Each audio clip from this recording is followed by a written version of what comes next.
Did you know that WWE created a role-playing game? It took me a long time to figure out that they did.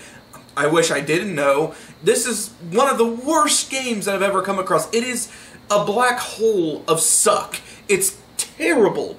And it's, without any hyperbole, this game is one of the worst blends of concept and system to ever be conceived. Lights top. When you're in PC, Lights rock. when you depend on me, To give you weapons, items, armor, information for your journey, and still you still push in and try to hurt me. Lights top. when you're in PC. Lights rock. For anyone who's a fan of pro wrestling and habitually follows Big Vinny's home of oiled beef sacks, you will definitely know that Vince McMahon has a couple of crazy get-rich-quick schemes. There was WWE New York, there was the XFL, his powerlifting company, his protein powder.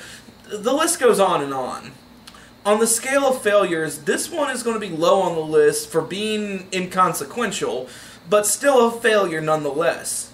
Realizing that nerds do enjoy wrestling and nerding, as you do, they attempted to capitalize this by blending these two interests by creating WWE Know Your Role role-playing game. To give context to this game came out in the mid-2000s, which was at the absolute height of the D20 open gaming license, whenever everybody was trying out the D20 license and all games sort of coalesced in a gigantic gel of mediocrity. And with that, there were, let's say, a couple of exceptions here. Some like Thieves World, which was really good, or Midnight, which was another fantastic game that actually used the system to their advantage. And then there's the games like WWE Know Your Role, which was one of the worst when it came to D20 open source gaming games. Just look at this thing. It never had a fucking chance. Never once. Look at the cover. These two sweating men screaming on the camera. The two wrestlers in question are Olympic gold medalist Kurt Angle, a true living legend, and a relatively well-known mid-carder known as Hardcore Holly. While Kurt Angle can be one of the most charismatic wrestlers of all time and is generally considered to be one of the best pro wrestlers of all time, he looks absolutely horrible here. And then we have this charismatic black hole of angry Southern Alabamian, Hardcore Holly. You could have gone with anything here. You could have done anything to actually sell this thing. You could have put Stone Cold Steve Austin, who was still a very huge name at the time, or you could have put, let's say, The Rock!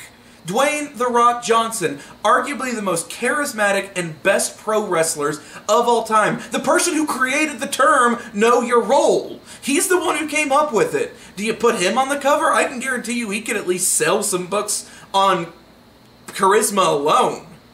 But no, you didn't do that.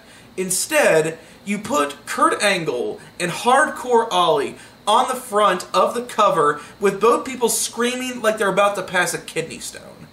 Whoever said not to judge a book by its cover, fuck you, because I can definitely judge this one. This is just the prologue to a book that's made out of suck. If you can really even call it a book. Most of it is just statting out various WWE pro wrestlers from the mid and early 2000s, and doing so poorly. What I do kind of love about this game is that it truly is a capsule to go back and experience the ruthless aggression era. The thing about pro wrestling, with WWE or any wrestling company in general, is that they're really snapshots of the culture they come from. You look into the 90s or the early 2000s and whatnot, and you always have your big household names, the people that even non-wrestling fans can name, like John Cena, Hulk Hogan, Stone Cold Steve Austin, Ric Flair, Dusty Rhodes, so on and so forth. But then you have not only just like the more popular mid-card acts, but like the lower mid-card, the kind of jobbers that make up the entire roster, that are mainly there to lose.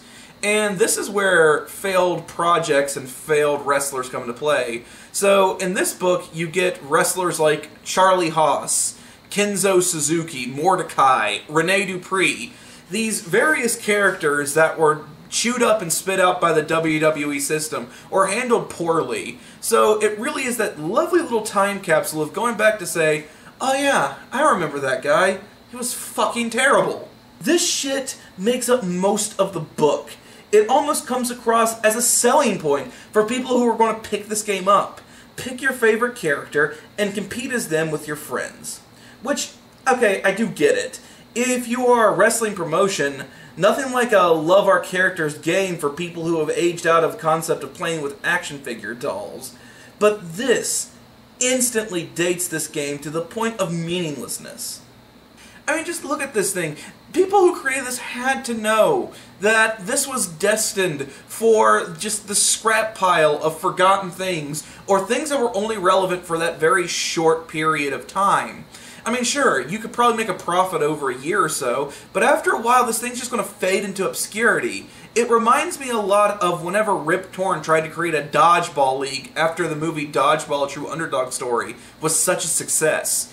And sure enough, it lasted for like one season, and then it was a colossal failure because nobody gave a shit. And then there's the system. Oh, sweet Jesus, the system. The D20 Open Gaming License. We have talked about it before, we have talked about it often. It is the driving force behind the 2000s and 2010s gaming until creativity finally took the opportunity to come back to this world. The few games that were good were those who were able to take the D20 open source elements and make it work for the setting in the game they were trying to pitch.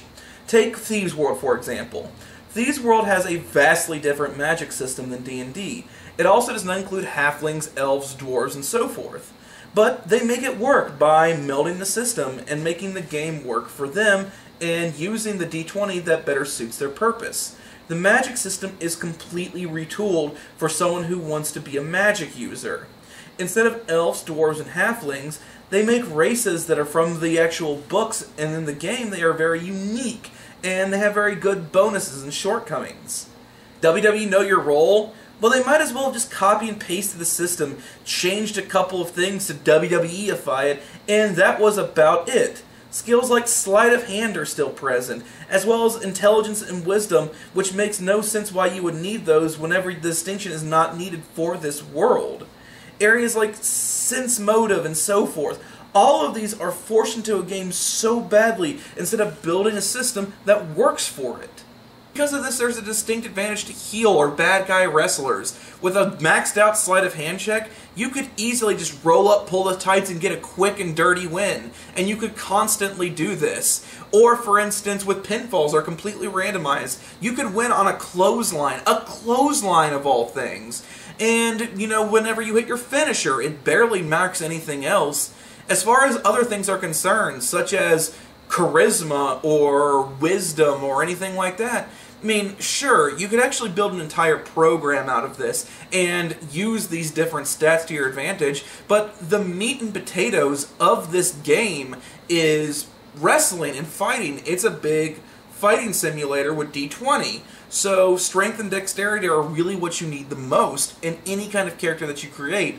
If you create a character, let's say like modern-day wrestler Enzo Amore, who's more known for his charismatics than his athletics, then he's almost always going to lose. It's just a poor system that is not well balanced at all. The system just doesn't work at all with this game.